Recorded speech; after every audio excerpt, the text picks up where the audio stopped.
स्वागत है आप सभी तमाम डीएलएड साथियों का आपके अपने यूट्यूब चैनल एमएसए क्लासेस पर।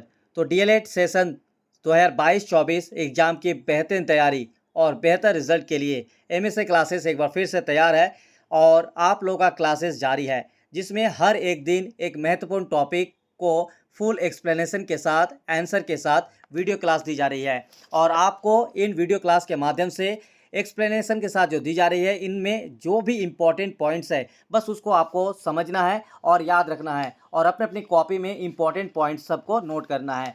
तो झारखंड डीएलएड एग्जाम की अगर आप बेहतरीन तैयारी करना चाहते हैं तो स्पेशली फाउंडेशन पेपर 1, 2, 3, 4 में 15-16 टॉपिक ही इंपॉर्टेंट है और काफ़ी है एग्जाम की बेहतरीन तैयारी के लिए, जिसके लिए आपको एमएसए क्लासेस ऐप को डाउनलोड करना होगा और इसका लिंक आपको डिस्क्रिप्शन में मिल जाएगा, जिसमें आपको जो भी 15-16 टॉपिक इंपॉर्टेंट टॉपिक है इनका नोट्स आपको मिल जाएगा ऐप पर। तो डाउनलोड कीजिए, डिस्क्रिप्शन में लिंक है ऐप में, और ऐप में जाकर आपको क्लासेस और एग्जाम खत्म होने तक पूरा गाइडेंस मिलेगा। उससे पहले आप लोगों को बता दें कि डीएलएड एग्जाम नोट्स और क्लास में आपको टोटल 10 पेपर्स के जो एग्जाम होगा उसका कंप्लीट नोट्स मिलेंगे, साथ साथ आपको वीडियो क्लास दी जाएगी, एग्जाम तक 100% गाइडेंस मिलेंगे और इम्पॉर्टेंट क्वेश्चन सजेशन भी मिलेंगे एग्जाम से पहले, ताकि कम समय में और बेहतरीन तैयारी हो सके। और पिछले 5 सालों से इंपॉर्टेंट क्वेश्चन और सजेशन आप लोग इसी यूट्यूब चैनल पर जाकर देख सकते हैं। जिस तरह से इंपॉर्टेंट क्वेश्चन और सजेशन दी जाती है उसी हिसाब से एग्जाम में क्वेश्चन पूछा गया है। तो आज का इंपॉर्टेंट क्लास है फाउंडेशन पेपर 3 का क्लास 1 टॉपिक नंबर 1, और टॉपिक हमारा होगा विद्यालय संगठन। तो ये टॉपिक बहुत इंपॉर्टेंट है झारखंड डीएलएड फाइनल एग्जाम के लिए। तो चलिए इसका कंप्लीट क्लास देते हैं, वीडियो को लास्ट तक देखिएगा और चैनल को सब्सक्राइब जरूर कर लीजिएगा। तो चलिए आज का इम्पॉर्टेंट टॉपिक्स फाउंडेशन पेपर 3 का पहला क्लास और पहला दिन, जिसमें इस वीडियो में हम आप लोगों को विद्यालय संगठन का डिटेल्स में क्लास देने जा रहे हैं, डिटेल्स में आंसर भी बताएंगे। तो वीडियो बहुत ज़्यादा इंपॉर्टेंट है और डीएलएड फाइनल एग्जाम में कई बार इस क्वेश्चन को देखने को मिलता है, तो आप लोग इसकी तैयारी जरूर करके जाएंगे। तो विद्यालय संगठन, विद्यालय का संगठन का अर्थ, परिभाषा है, इनका सिद्धांत, ये सारे चीज़ों का टॉपिक्स इस वीडियो में आप लोग कवर कर दिया जाएगा। तो जो चैनल पर नया है चैनल को सब्सक्राइब कर लीजिएगा और साथ ही अपने दोस्तों को भी शेयर कर दीजिएगा। और अगर आपको इनका नोट्स चाहिए तो नोट्स भी मिल जाएगा, स्क्रीन पर दिख रहे नंबर 9110 9115 52 पर हमें व्हाट्सएप में मैसेज कर दीजिएगा। और एक बात इंपॉर्टेंट वो है टेलीग्राम चैनल। आप लोग डीएलएड स्टूडेंट्स अगर हैं तो स्पेशली डीएलएड स्टूडेंट्स के लिए टेलीग्राम चैनल बनाया गया है, डिस्क्रिप्शन में लिंक है, आप लोग ज्वाइन कर लीजिएगा। तो देखिए यहाँ पे विद्यालय संगठन का अर्थ एवं परिभाषाएं। सबसे पहले विद्यालय संगठन का अर्थ यानी स्कूल ऑर्गेनाइजेशन का अर्थ और परिभाषा है, उसके बाद फिर आपको डिटेल्स में क्लास देंगे। तो meaning and definition of school organisation, किसी भी विद्यालय की सफलता के लिए उसका निश्चित रूप से संगठन होना अत्यंत आवश्यक है।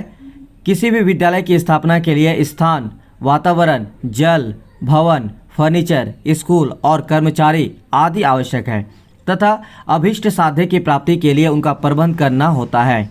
परंतु यदि विद्यालय का संगठन ठीक प्रकार से नहीं किया जाता है तो वह विद्यालय चल ही नहीं सकता। तो देखिए विद्यालय संगठन क्या है, कोई भी एक स्कूल में जाइए तो वहाँ पे आपको देखने को मिलेगा स्कूल का स्थिति कैसी है, स्कूल किस वातावरण में है, स्कूल में जल की व्यवस्था, स्कूल में बिल्डिंग, स्कूल में फर्नीचर, स्कूल में कर्मचारी, शिक्षक। जब तक ये सारे चीज़ नहीं होंगे तब तक एक स्कूल चल ही नहीं सकता। और यही है आपका विद्यालय संगठन, यानी सब चीज़ मिलाकर एक स्कूल के साथ जितनी सारी चीज़ जरूरी होती है और उनका प्रबंधन करना भी आवश्यक होती है, तो इन सभी चीज़ों को बोला गया है विद्यालय संगठन। परंतु यदि विद्यालय का संगठन ठीक प्रकार से नहीं किया जाता है तो वह विद्यालय चल ही नहीं सकता। विद्यालय संगठन को यदि परंपरागत अर्थ में समझने का प्रयास करेंगे तो इसका सीधा संबंध विद्यार्थियों के लिए पढ़ने की व्यवस्था करने से मात्र से है। इसके अंतर्गत शिक्षकों की व्यवस्था, समय सारणी, बैठने की व्यवस्था तथा कक्षा अध्यापक की जो न्यूनतम आवश्यकताएं होती है उनकी व्यवस्था आदि की जाती है। यानी विद्यालय संगठन का जो मेन परंपरागत अर्थ क्या है उसका, कि विद्यालय में बच्चों को शिक्षा प्रदान करना है और इसके लिए स्कूल की जो सारी शिक्षकों की व्यवस्था होनी चाहिए, टाइम टेबल होनी चाहिए, बैठने की व्यवस्था होनी चाहिए, ठीक है। उसके बाद कक्षा अध्यापक यानी टीचर की व्यवस्था होनी चाहिए। तो जब तक ये सारी न्यूनतम मिनिमम अगर आप नीड पूरी हो जाती है तो आप विद्यालय में एक विद्यालय संगठन कह सकते हैं। तो उसके बाद देखिए विद्यालय संगठन वह संरचना है जिसमें शिक्षक, छात्र, परिनिरीक्षक एवं अन्य व्यक्ति विद्यालय के कार्य को चलाने के लिए मिलकर कार्य करते हैं। वास्तव में शैक्षिक उद्देश्यों की प्राप्ति के लिए समस्त उपलब्ध भौतिक एवं मानवीय तत्वों की समुचित व्यवस्था करने को ही विद्यालय संगठन कहा गया है। तो ये है विद्यालय संगठन का पूरा मीनिंग। ठीक है, तो चलिए अब इसका देख लेते हैं थोड़ा सा और। यहाँ पे है विद्यालय संगठन के अंतर्गत केवल विद्यालय की व्यवस्था ही नहीं आती, बल्कि विद्यालय के विभिन्न तत्वों में सामंजस्य या समन्वय स्थापित करना भी संगठन के अंतर्गत आता है। सभी आवश्यक तत्वों का प्रबंध करने के साथ ही उनका इस प्रकार से समन्वय किया जाना चाहिए कि निर्धारित लक्ष्यों की प्राप्ति कम से कम समय में और बिना किसी बाधा के हो जाए। यदि विभिन्न वस्तुओं के प्रयोग एवं उनके कार्यों में उचित समन्वय का अभाव होता है तो विद्यालय का कार्य सुचारू रूप से संचालित नहीं हो सकेगा। तो ये है कंप्लीट क्लास है आपका विद्यालय संगठन का अर्थ। अब बताते हैं विद्यालय संगठन की कुछ विशेषताएं। तो देखिए विद्यालय संगठन की विशेषताएं, कैरेक्टरिस्टिक्स ऑफ स्कूल ऑर्गेनाइजेशन। तो इंग्लिश मीडियम हिंदी मीडियम दोनों के लिए सेम है, बस इसको आप लोगों को समझना है। और इंग्लिश मीडियम में जिनको नोट्स दिया गया है आप लोग उसी से तैयार कीजिएगा, और जिनको हिंदी मीडियम का नोट्स मिला है वो आप लोग इसी के नोट्स के माध्यम से तैयारी कीजिएगा। बाकी यहाँ से आप लोगों को समझ जाना है, पूरा ध्यान में रखना है। तो विद्यालय संगठन की जो विशेषता है चलिए उसको समझा देते हैं। देखिए संगठन एक अव्यक्तिगत प्रणाली है, यानी ये व्यक्तिगत नहीं होती है, जिसमें मानव के समूह का समन्वित प्रयत्न कार्य होता है। संगठन क्या होता है, कई लोगों के समूह होते हैं और उन सभी समूह का एक समन्वित कार्य करने का एक जो प्रणाली है इसी को कहा गया है संगठन। समन्वय के अपने कुछ नियम होते हैं जिनमें रहकर ही संगठन कार्य करता है। संक्षेप में विद्यालय संगठन के निम्नलिखित विशेषताएं हैं। तो अगर आपको क्वेश्चन आता है एग्जाम में विद्यालय संगठन के विशेषताओं को लिखे तो आपको क्या क्या लिखना है और समझना है। चलिए पॉइंट नंबर 1, संगठन यानी जो विद्यालय संगठन होती है, विद्यालय संगठन कार्य कराने के ज्ञान की एक शाखा अथवा अनुशासन है। संगठन मानवीय तथा भौतिक स्रोतों में समन्वय स्थापित करने की प्रक्रिया है। संगठन व्यक्तियों से कार्य कराने की कला है। संगठन पर्यावरण को सुरक्षित रखने तथा उसे बनाने का कार्य है। संगठन विकास की प्रक्रिया है। तो संगठन का कितना महत्वपूर्ण है, कितना महत्व है और विशेषता है आप लोग समझ गए होंगे। चलिए 6 नंबर पॉइंट देख लेते हैं। संगठन में व्यक्तियों एवं कार्यकर्ताओं को समूह में संगठित से कार्य कराया जाता है। तो ये उसकी विशेषता। और अगर आपको डेफिनेशन लिखने के लिए आ जाए ना तो यहाँ पे बर्नट के बारे में आप लोगों को जो है डेफिनेशन लिख दीजिएगा कि बर्नट के अनुसार संगठन में 4 विशेषताएं होती हैं।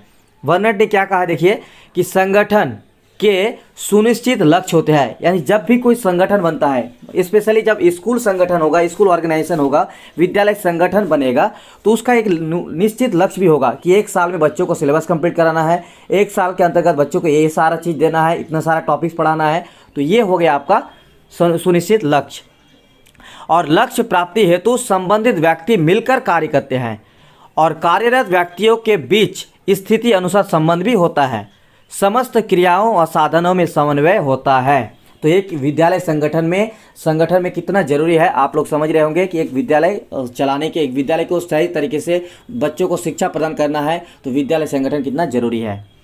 आप देखिए विद्यालय संगठन आखिर क्यों किया जाता है, इसका उद्देश्य क्या है। चलिए ये क्वेश्चन अगर पूछ लेता है और इसके बारे में आप लोग बताते हैं। देखिए प्रजातांत्रिक विद्यालय व्यवस्था के निम्नलिखित मुख्य उद्देश्य होने चाहिए। तो क्या क्या उद्देश्य होना चाहिए। पहला पॉइंट, छात्रों के शारीरिक, मानसिक तथा बौद्धिक विकास के लिए समुचित अवसर प्रदान करना। दूसरा, ऐसी शिक्षा व्यवस्था करना जिसमें बालकों में प्रजातंत्रात्मक मूल्य की रक्षा के लिए बलिदान एवं प्रेम की भावना का विकास हो। तीसरा, जीवन में यथासंभव पूर्णतया उत्पन्न करना। चौथा, समाज के लिए ऐसे योग्य नागरिक तैयार करना जिनसे प्रजातंत्र की रक्षा हो सके। पांचवा, सबको शिक्षा प्राप्त करने का भेदभाव रहित समान अवसर प्रदान करना। स्वशासन की छात्रों को शिक्षा प्रदान करना। तो ये है उसका आपका उद्देश्य। अगर आप उद्देश्य लिखने आए तो ये 6 पॉइंट आप लोगों को ध्यान में रखना है। चलिए अब विद्यालय संगठन यानी प्रशासन के सिद्धांत के बारे में बता दें और ये आपका लास्ट जो है पैराग्राफ है। तो विद्यालय संगठन और प्रशासन के सिद्धांत, तो इसका तैयारी कैसे करना है ये भी आप लोगों को इस वीडियो में बता रहे हैं। देखिए अगर आपको विद्यालय संगठन और प्रशासन के सिद्धांत लिखने के लिए आया। तो आपको करना क्या है, यहाँ पे जैसे है पॉइंट नंबर 1 में मानवीय आधार, दूसरा में है सामूहिक उत्तरदायित्व, तीसरा में है सहयोग एवं सहकारिता। तो ये बस आप लोगों को पॉइंट कॉपी में नोट कर लीजिए और इसी को ध्यान में रखिएगा। बाकी चीज़ जो लिखा हुआ है इसको आप लोगों को समझ लेना है और समझ के आप लोगों को एग्जाम की तैयारी करना है और एग्जाम का आंसर में लिखना है। तो देखिए, विद्यालय संगठन के सिद्धांत, पहला सिद्धांत है मानवीय आधार। विद्यालय व्यवस्था का सीधा संबंध अध्यापक, छात्र एवं उनके अभिभावकों से होता है। अतः इसमें इस बात का विशेष ध्यान रखना चाहिए कि व्यवस्था में इस मानवीय आधार का हनन ना हो, क्योंकि इस आधार के समाप्त होते ही विद्यालय एक यंत्र बनकर रह जाता है और कोई भी यंत्र बिना चलाए अपने आप नहीं चलता। यह है मानवीय आधार। दूसरा है विद्यालय संगठन का सिद्धांत सामूहिक उत्तरदायित्व। विद्यालय संगठन व्यवस्था में दूसरी बात यह ध्यान में रखना आवश्यक है कि विद्यालय समाज की निर्माणशाला है, अर्थात विद्यालय समाज के अंदर जीवन यापन करने की कला को सिखाया जाता है। इस रूप में विद्यालय और समाज इन दोनों को एक दूसरे से पृथक नहीं किया जा सकता है। अतः विद्यालय व्यवस्था को समाज और जीवन दोनों को निकट रखना करना चाहिए। यानी विद्यालय जो संगठन बनाया जाएगा, विद्यालय संगठन जो तैयार होगा, वो समाज और विद्यालय के बीच एक पारस्परिक सामंजस्य बना के उसको जो है ध्यान में रखना होगा। ये उसका दूसरा सिद्धांत है विद्यालय संगठन का। तीसरा है सहयोग एवं सहकारिता। विद्यालय प्रबंध में यह बात विशेष रूप से ध्यान में रखने योग्य है कि प्रधान अध्यापक एवं अध्यापक एवं छात्र और अभिभावक आदि इन सबसे सहयोग के आधार पर विद्यालय प्रबंध की नींव रखी जाए। दूसरे शब्दों में व्यवस्था का तात्पर्य सहयोग पूर्ण जीवन से लगाना चाहिए। तीसरा, विचार विनिमय के आधार पर तो विचार विनिमय से तात्पर्य क्या है? प्रबंध की कमी के विषय में प्रधानाध्यापक, अध्यापक तथा छात्र आपस में मिलकर विचार विमर्श करें तथा पारस्परिक सहयोग की भावना से उसे ठीक करें। ठीक है। पांचवा है गतिशीलता और अनुकूलता। प्रबंध में परंपरागत रूढ़ियों का अनुगमन करना इसे जटिल और जड़ बनाता है, इसीलिए स्कूल प्रबंध में गतिशीलता का होना परम आवश्यक है। इसके अलावा जैसे जैसे समाज में परिवर्तन हो वैसे वैसे ही इसे भी परिवर्तन करके समाज के अनुकूल बनाना चाहिए।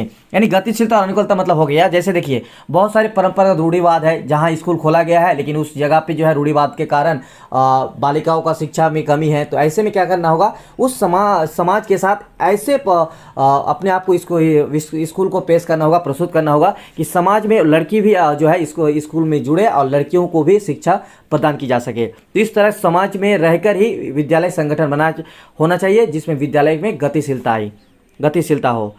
छठा है स्पष्टता एवं सुनिश्चितता। किसी भी प्रकार संशय या अनिश्चितता प्रबंध की सबसे बड़ी कमी माना जाता है, इसीलिए विद्यालय प्रबंध में स्पष्टता एवं सुनिश्चितता का होना आवश्यक है।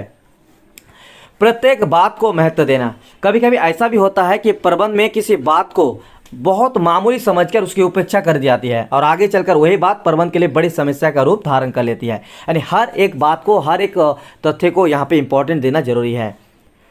आठवां पॉइंट है प्रबंध को साध्य ना मानकर साधन मानना। विद्यालय व्यवस्था का लक्ष्य है शिक्षा के उद्देश्यों की पूर्ति करना, अर्थात स्कूल प्रबंध शिक्षा के उद्देश्य की पूर्ति का साधन मात्र होता है, अतः इसे साध्य ना मानकर साधन मानना चाहिए। 9 पॉइंट है स्वशासन का अवसर। विद्यालय प्रबंध में ये भी ध्यान रखना चाहिए कि उसमें छात्रों को स्वशासन का समुचित अवसर दिया जाए, जिससे जहां एक और छात्र पारस्परिक सहयोग की भावना से काम करना सीखेंगे तो वहीं दूसरी ओर उनमें नेतृत्व की क्षमता का भी विकास होगा। लास्ट पॉइंट यहाँ पे है 10 नंबर, भौतिक तत्वों का प्रभावशाली ढंग से उपयोग। यानी विद्यालय प्रबंध में जितनी भी पुस्तकालय होंगे, भवन होंगे, खेल का मैदान, फर्नीचर, सहायक उपकरण और धन आदि भौतिक तत्वों का उचित ढंग से उपयोग होना चाहिए, अर्थात यथा स्थान तथा छात्रों की रुचि को ध्यान में रखकर ही इनका प्रयोग किया जाना चाहिए। तो ये रहा फाउंडेशन पेपर 3 का क्लास 1 टॉपिक 1। फिर नेक्स्ट आप लोग का कंप्लीट आएगा क्लास। तो अगर आपको नोट्स चाहिए तो स्क्रीन पर दिख रहा है नंबर 9110 9115 52 पर हमें व्हाट्सएप पे मैसेज कर दीजिएगा। आपको टोटल डीएलएड फाइनल एग्जाम की बेहतरीन तैयारी के लिए हिंदी मीडियम और इंग्लिश मीडियम का नोट्स प्रोवाइड कर दिया जाएगा। तो वीडियो को पूरा देखने के लिए बहुत बहुत शुक्रिया।